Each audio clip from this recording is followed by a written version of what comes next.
जय जगन्नाथ पिलामाने आज आम क्लास 6 सोशल साइंस चैप्टर 3 सुषम खाद्य सुस्थ शरीर उपायर गुरुत्वपूर्ण प्रश्न उत्तर विषय जानिबा। तो आम पार्ट 3 तीनटा पार्ट रे आम ए टॉपिक पूरा संपूर्ण भाव बुझी नहीं चबिले तेबे एबे आम एही पाठर संपूर्ण प्रश्न उत्तर करिबा। तो चलंतु आरंभ करिबा। तो प्रथम प्रश्न कोन दैछि बिले अलगाटी को चिन्हट कर एवं कारण दर्शा। तो जौ बाजरा मांडिया चणा एमानଙ୍କ ମଧ୍ୟରୁ କେଉଁଠି ଅଲଗା ବିଲେ ଏଥିରୁ ଚଣା ହେଉଛି ଅଲଗା। ଚଣା ଅଲଗା କାହିଁକି? କାରଣ ଚଣା ଏକ ଡାଲି ଜାତୀୟ ଖାଦ୍ୟ, ଯେତେବେଳେ କି ଜौ ବାଜରା ମାଣ୍ଡିଆ ଏସବୁ ହେଉଛି ଶସ୍ୟ ଜାତୀୟ ଖାଦ୍ୟ ଗୁଡ଼ିକ। ନେକ୍ସଟ କ'ଣ ଦେଇଛି ପିଲେ? ରାଜମା, ସବୁଜ ଚଣା, ସୋୟାବିନ୍ ଏବଂ ଚାଉଳ। ଏଥିରେ ଚାଉଳ ଅଲଗା ହେବ ନା ପିଲାମାନେ? ଏଥିରେ ଅଲଗା ହେଇଗଲା ଚାଉଳ, କାରଣ ଚାଉଳ ଏକ ଶସ୍ୟ ଜାତୀୟ ଖାଦ୍ୟ, ଯେତେବେଳେ କି ରାଜମା, ସବୁଜ ଚଣା ଓ ସୋୟାବିନ୍ ସବୁ ଡାଲି ଜାତୀୟ ଖାଦ୍ୟ ଅଟେ। ଭାରତର ପାରମ୍ପରିକ ବନାମ ଆଧୁନିକ ରୋଷେଇ ପ୍ରଣାଳୀ ବିଷୟରେ ଲେଖ। ଆଧୁନିକ ଦେଖିବା ପିଲେ, ଭାରତର ପୂର୍ବରେ ମାଟିର ଚୁଲାରେ କାଠ ଲଗେଇକି କାଠ କିମ୍ବା କୋଇଲା କିମ୍ବା ଗୋବରରେ ରୋଷେଇ କରାଯାଉଥିଲା। କାଠ, କୋଇଲା, ଗୋବରରେ ରୋଷେଇ କରାଯାଉଥିଲା। କିନ୍ତୁ ଏବେ ପାରମ୍ପରିକ ଏହାକୁ କ'ଣ ପାରମ୍ପରିକ ରୋଷେଇ ପ୍ରଣାଳୀ କୁହାଯାଉଥିଲା। କିନ୍ତୁ ବର୍ତ୍ତମାନ କ'ଣ ଏଲପିଜି यानी लिक्विफाइड पेट्रोलियम ଗ୍ୟାସ୍, इंडक्शन चूल्हा, प्रेशर कुकर, माइक्रो ओभेन ଏସବୁ ଜିନିଷ ଗୁଡ଼ିକୁ ବ୍ୟବହାର କରି ଶୀଘ୍ର ପରିଷ୍କାର ଭାବରେ ରୋଷେଇ କରାଯାଉଛି। ତେଣୁ ଏହାକୁ ଆମେ ଆଧୁନିକ ରୋଷେଇ ପ୍ରଣାଳୀ ବୋଲିକି କହୁଛୁ। ନେକ୍ସଟ ଦେଖିବା ଯେ ଜଣେ ଶିକ୍ଷୟିତ୍ରୀ କହିଲେ ଯେ ଭଲ ଖାଦ୍ୟ ଔଷଧ ଭଳି କାମ କରିପାରେ। ରବି ଏହି ଉତ୍ତରରେ ଉତ୍ସୁକ ଅଛି ଏବଂ ତାଙ୍କ ଶିକ୍ଷକ ପାଇଁ କି ପ୍ରଶ୍ନ ପଚାରିଥିବ? ଅତି କମରେ ଦୁଇଟି ପ୍ରଶ୍ନ ପ୍ରସ୍ତୁତ କର। ତ ପିଲାଟି କ'ଣ ପଚାରିଥିବ? ତ ସେ ପଚାରିଥିବ ଭଲ ଖାଦ୍ୟ କିପରି ଔଷଧ ଭଳି କାମ କରେ। ଦ୍ୱିତୀୟ ପ୍ରଶ୍ନ କ'ଣ କରିଥିବ? କେଉଁ କେଉଁ ଖାଦ୍ୟ ଖାଇଲେ ରୋଗ ପ୍ରତିରୋଧକ ଶକ୍ତି ବଢ଼ିଥାଏ।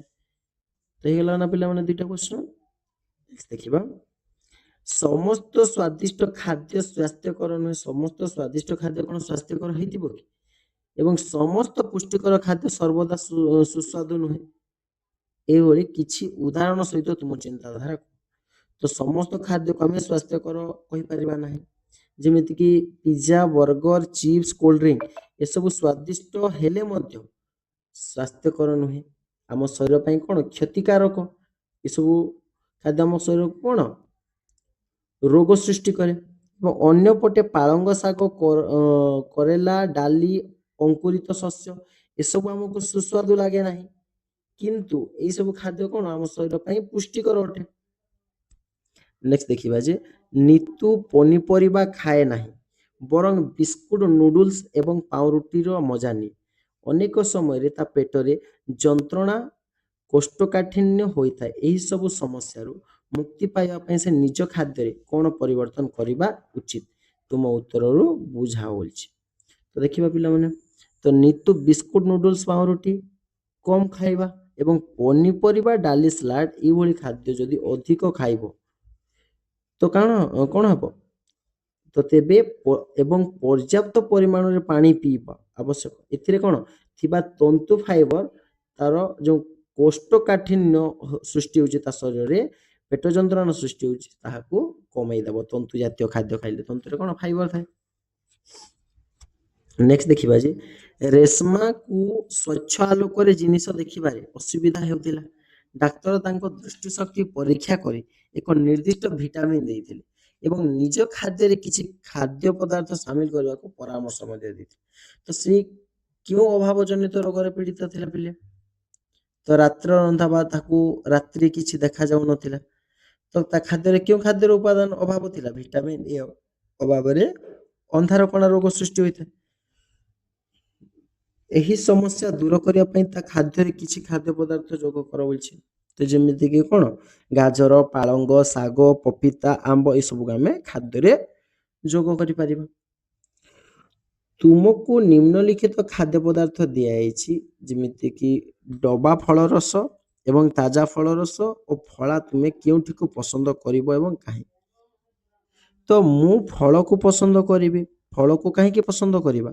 କାରଣ ଏଥିରେ ପ୍ରାକୃତିକ ଭିଟାମିନ୍, ଖଣିଜ ଲବଣ ଏବଂ ତନ୍ତୁ ଫାଇବର ଅଧିକ ଥାଏ, ଯାହା ଆମ ଶରୀର ପାଇଁ ସବୁଠାରୁ ପୁଷ୍ଟିକର ଏବଂ ସ୍ୱାସ୍ଥ୍ୟ ପାଇଁ ଭଲ।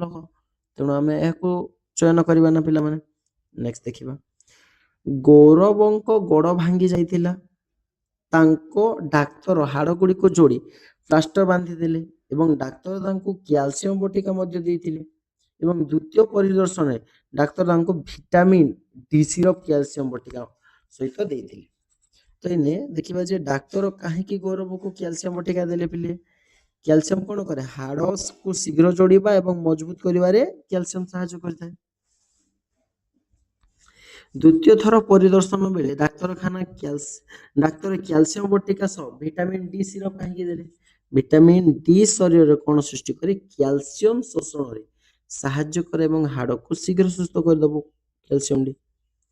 ନେକ୍ସଟ ଦେଖିବା ଯେ ଡାକ୍ତର ଦେଇଥିବା ଔଷଧକୁ ନେଇ ତୁମ ମନରେ କି ପ୍ରଶ୍ନ ଉଠୁଛି? ତ ଭିଟାମିନ୍ ଡି କ୍ୟାଲସିୟମ ଶୋଷଣ କିପରି ସାହାଯ୍ୟ କରୁଛି ଏବଂ କେଉଁ କେଉଁ ଖାଦ୍ୟରୁ ପ୍ରାକୃତିକ ଭାବରେ କ୍ୟାଲସିୟମ ଭିଟାମିନ୍ ଡି ଅଛି? ଏଇଭଳି ପ୍ରଶ୍ନ ଗୁଡ଼ିକ ଆମ ମନରେ ସୃଷ୍ଟି ହୋଇପାରିବ। ନେକ୍ସଟ ଦେଖିବା ଯେ ଚିନି କାର୍ବୋହାଇଡ୍ରେଟର ଏକ ଉଦାହରଣ। ତ ଚିନିକୁ ଆମେ ଯଦି ଆୟୋଡିନ ଦ୍ରବଣରେ ପରୀକ୍ଷା କରାଗଲେ ଏହା ଗାଢ଼ ନୀଳ ରଙ୍ଗର ପରିବର୍ତ୍ତିତ ହୁଏ ନାହିଁ। ଏହାର ସମ୍ଭାବ୍ୟ କାରଣ କଣ ହୋଇଥିବ ପିଲେ? ତ କାରଣ ହେଲା ଯେ ଆୟୋଡିନ ଦ୍ରବଣରେ କେବଳ ଷ୍ଟାର୍ଚ ସହ ପ୍ରତିକ୍ରିୟା କରି ଗାଢ଼ ନୀଳ ରଙ୍ଗ କରେ। କଣ କରେ? ଷ୍ଟାର୍ଚ ସହିତ ପ୍ରତିକ୍ରିୟା କରି। କିନ୍ତୁ ଚିନି ଏକ କାର୍ବୋହାଇଡ୍ରେଟ ହେଲେ ମଧ୍ୟ ଏଥିରେ ଷ୍ଟାର୍ଚ ନଥାଏ, ସେଥିପାଇଁ ଚିନିର ରଙ୍ଗ ଗାଢ଼ ନୀଳ ହୁଏ ନାହିଁ, ଯେହେତୁ ସେଥିରେ ଷ୍ଟାର୍ଚ ନଥାଏ ପିଲେ। ରମଣଙ୍କ ବକ୍ତବ୍ୟ ବିଷୟରେ ତୁମେ କଣ ଭାବୁଛ? ସମସ୍ତ ଷ୍ଟାର୍ଚ କାର୍ବୋହାଇଡ୍ରେଟ ଅଟେ କିନ୍ତୁ ସମସ୍ତ କାର୍ବୋହାଇଡ୍ରେଟ ଷ୍ଟାର୍ଚ ନୁହେଁ। ତୁମ ଉତ୍ତରକୁ ପରୀକ୍ଷା ମାଧ୍ୟମରେ ବର୍ଣ୍ଣନା କର। ତ ରମଣଙ୍କ ବକ୍ତବ୍ୟ ଠିକ ଅଛି ପିଲେ। ଆଳୁ କିମ୍ବା ଚାଉଳରେ ଆମେ ଆୟୋଡିନ ଦ୍ରବଣ ଯଦି ପକାଇବା ଗାଢ଼ ନୀଳ ରଙ୍ଗ ହୁଏ, କାରଣ ସେଥିରେ କଣ ଥାଏ? ଷ୍ଟାର୍ଚ ଥାଏ। କିନ୍ତୁ ଚିନିରେ ଆୟୋଡିନ ପକାଇଲେ ରଙ୍ଗ ବଦଳେ ନାହିଁ। ତ କାରଣ ହେଲା ଯେ ଚିନିରେ ଷ୍ଟାର୍ଚ ନଥାଏ। ତେଣୁ ସମସ୍ତ ଷ୍ଟାର୍ଚ କାର୍ବୋହାଇଡ୍ରେଟ ହେଲେ ମଧ୍ୟ ସମସ୍ତ କାର୍ବୋହାଇଡ୍ରେଟ ଷ୍ଟାର୍ଚ ନୁହନ୍ତି। ନେକ୍ସଟ ଦେଖିବା, ପରୀକ୍ଷାରେ ଆୟୋଡିନ ବ୍ୟବହାର କରୁଥିବା ବେଳେ ମିଷ୍ଟିର ମଜା ଉପରେ କିଛି ବୁନ୍ଦା ଆୟୋଡିନ ପଡ଼ିଗଲା। କିଛି ବୁନ୍ଦା ତା ଶିକ୍ଷୟିତ୍ରୀଙ୍କ ଶାଢ଼ୀ ଉପରେ ପଡ଼ିଗଲା। ଶାଢ଼ୀରେ ଆୟୋଡିନର ବୁନ୍ଦା ଗାଢ଼ ନୀଳ ହୋଇଯାଇଥିବାରୁ ମଜାର ରଙ୍ଗ ବଦଳି ନଥିଲା। ଏଇ ମଧ୍ୟରେ କଣ ସମ୍ଭାବ୍ୟ କାରଣ କଣ ଅଛି ପିଲେ? ଶିକ୍ଷକଙ୍କ ଶାଢ଼ୀରେ ଷ୍ଟାର୍ଚ ମାଣ୍ଡ ଲାଗିଥିଲା, ଷ୍ଟାର୍ଚ ଥିଲା, ତେଣୁ ଆୟୋଡିନ ପଡ଼ିବା ପରେ କଣ ଗାଢ଼ ନୀଳ ରଙ୍ଗ ହୋଇଗଲା। କିନ୍ତୁ ମିଷ୍ଟିର ମଜାରେ କଣ ହେଲା? ଷ୍ଟାର୍ଚ ନଥିଲା, ଯାହାଫଳରେ ତାର ରଙ୍ଗ ପରିବର୍ତ୍ତିତ ହୋଇନଥିଲା। ନେକ୍ସଟ ଦେଖିବା ଯେ ବଜାରକୁ ଏକ ସ୍ୱାସ୍ଥ୍ୟକର ଖାଦ୍ୟ କୁହାଯାଏ କାହିଁକି?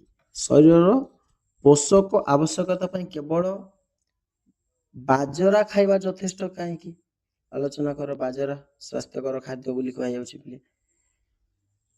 ବାଜରାରେ କାର୍ବୋହାଇଡ୍ରେଟ ବା ତନ୍ତୁ ଫାଇବର ଏବଂ ଲୌହ କ୍ୟାଲସିୟମ ଏବଂ ଅନ୍ୟାନ୍ୟ ଖଣିଜ ଲବଣ ଗୁଡ଼ିକ ରହିଛି, ସେଥିପାଇଁ ଏହାକୁ ସ୍ୱାସ୍ଥ୍ୟକର ଖାଦ୍ୟ କୁହାଯାଏ। କିନ୍ତୁ ଶରୀରର ସମସ୍ତ ପୋଷକ ଆବଶ୍ୟକତା ପାଇଁ କେବଳ ବାଜରା ଖାଇବା ଯଥେଷ୍ଟ ନୁହେଁ। ତ ଆମକୁ ସବୁ ଖାଦ୍ୟ ମିଶେଇ ଖାଇବା ଦରକାର। ନେକ୍ସଟ ଦେଖିବା ଯେ ତୁମକୁ ଏକ ଦ୍ରବଣ ଦିଆଯାଇଛି, ଏହା ଆୟୋଡିନ ଦ୍ରବଣ ବୋଲି ତୁମେ କିପରି ଜାଣିବ? ଦିଆଯାଇଥିବା ଦ୍ରବଣର କିଛି ବୁନ୍ଦା ଆଳୁ କିମ୍ବା ଚାଉଳ ଉପରେ ପକାଇବା। ଯଦି ସେହି ସ୍ଥାନ ଗାଢ଼ ନୀଳ କିମ୍ବା ନୀଳ କଳା ରଙ୍ଗର ପରିବର୍ତ୍ତିତ ହୁଏ, ତେବେ ସେଥିରେ ଆୟୋଡିନ ଅଛି। ତ ପିଲାମାନେ, ତ ଆଜିର ଭିଡ଼ିଓ ଏତିକିରେ ସମାପ୍ତ କରିବା। ଭିଡ଼ିଓଟି ଭଲ ଲାଗିଥିଲେ ଲାଇକ୍, ସେୟାର ଏବଂ ସବସ୍କ୍ରାଇବ କରନ୍ତୁ। ଧନ୍ୟବାଦ। ଜୟ ଜଗନ୍ନାଥ।